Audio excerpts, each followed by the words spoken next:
বীর মুক্তিযোদ্ধাবৃন্দ এবং শহীদ বীর মুক্তিযোদ্ধা পরিবারের সদস্যদের যে সম্মাননা সেই অনুষ্ঠানে উপস্থিত রয়েছেন আমাদের সামনে উপবিষ্ট বীর মুক্তিযোদ্ধাবৃন্দ এবং পরিবারের সদস্যবৃন্দ, আমাদের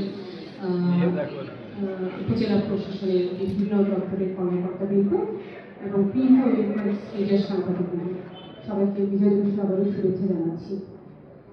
আসলে আমরা এই অনুষ্ঠান, যাদের জন্য এই অনুষ্ঠান, আমার ইচ্ছা ছিল তাদের প্রত্যেকের কথা শোনার। আসলে আমাদের দিনব্যাপী রাষ্ট্রীয় অনুষ্ঠান, যার জন্য আমাদের সময় স্বল্পতার কারণে আমরা সবার কথা শুনতে না পারলেও যাদের কথা শুনলাম, যাদের কথার মর্মার্থ এটাই হলো তারা আমাদেরকে দেশ দিয়েছে, যাদের জন্য আমি আপনি আমরা সবাই এখানে দাঁড়িয়ে আছি। এই অবস্থানের পেছনে একটা স্বাধীন দেশ দেওয়ার যারা কারিগর, তাদের আমরা প্রথমে শ্রদ্ধার সাথে স্মরণ করছি। আমার এক শ্রদ্ধেয় বীর মুক্তিযোদ্ধা বললেন, তাকে দেখলে অনেকেই বুঝতে পারে না যে সে যে যুদ্ধ করেছে কিনা। আসলে আমি বলি, বয়সটা একটা সংখ্যা মাত্র। আপনারা চিরতরুণ, আপনাদের মনন জ্ঞানে আপনাদের যে চিন্তা ধারণা সেটা হচ্ছে তরুণদের চাইতে বেশি। যদি তরুণদের চাইতে বেশি থেকে থাকে সেটা হচ্ছে আপনাদের দেখানো পথে আমরা পরিচালিত হব। আপনাদের যে স্বপ্নের সোনার বাংলা, সেটা বিনির্মাণে আমরা যে সেক্টরে থাকি না কেন আমরা কাজ করে যাচ্ছি। আপনাদের দোয়া চাই, আপনাদের সর্বোপরি আপনাদের সুস্বাস্থ্য কামনা করি। আপনারা আমাদের বটবৃক্ষ হয়ে থাকেন।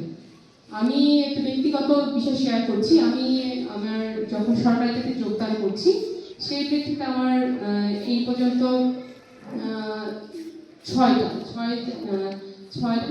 সাতটা আমি বীর মুক্তিযোদ্ধাদের সংবর্ধনা অনুষ্ঠানে উপস্থিত থাকতে পেরেছি। তো আমি আজকে খুবই আনন্দিত এবং গর্বিত যে উপজেলা নির্বাহী অফিসার হিসেবে এই প্রথম আমি এই পুরো দায়িত্বটা পালন করছি। মানে আপনাদের ওপর আমি খুবই কৃতজ্ঞ। এই বিষয়টা আমি আমার জীবনে যদি কোনো পাওয়া থাকে সেটা মনে করবো এই স্বর্ণাক্ষরে আমার লেখা থাকবে। আমার নিজের ছবিতে আমার একটা গর্বিত একটা বিষয় হিসেবে আমি এটা মনে করি সারা জীবন। তো আপনাদের আমি এইটুকু কথা দিতে পারি যে আপনাদের আমাকে এখানে পাঠিয়েছে গণতবাসীর বিভিন্ন কার্যক্রম দেখার জন্য। তো আমার উপর যে দায়িত্ব আছে সেই দায়িত্ব পালন করবো সততা নিষ্ঠার সাথে এবং আপনাদের পরামর্শ অনুযায়ী। আমি এখানে আসার পরে যে একটা কাজ পেয়েছিলাম আপনাদের পারিবারিক সনদের বিষয়, যেটা আমাদের এন্ট্রি দিতে হবে। আমরা সোনালী ব্যাংকের ম্যানেজার সাহেবের সাথে কথা আমার হয়েছে। সেই প্রেক্ষিতে বিভিন্ন ইউনিয়ন থেকে দেওয়া হচ্ছে, আমার পৌরসভা যারা আছে তাদেরকে দেওয়া হচ্ছে। সেইখানে আমি বলে দিয়েছি এটা হচ্ছে আমার সবচেয়ে প্রায়োরিটি কাজ হচ্ছে এটা। আমার এটা হচ্ছে যে আসবে আমি প্রাথমিকভাবে যাচাই করে আমি এটা তাৎক্ষণিকভাবে তাকে দেওয়ার চেষ্টা করবো।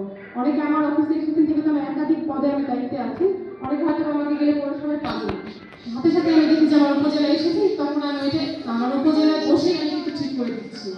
তো আমি আশা করছি আপনাদের দেখানো পথেই আপনাদের সন্তান আমি, তো আপনাদের দেখানো পথেই আপনাদের জন্য আমি কাজ করে যাব।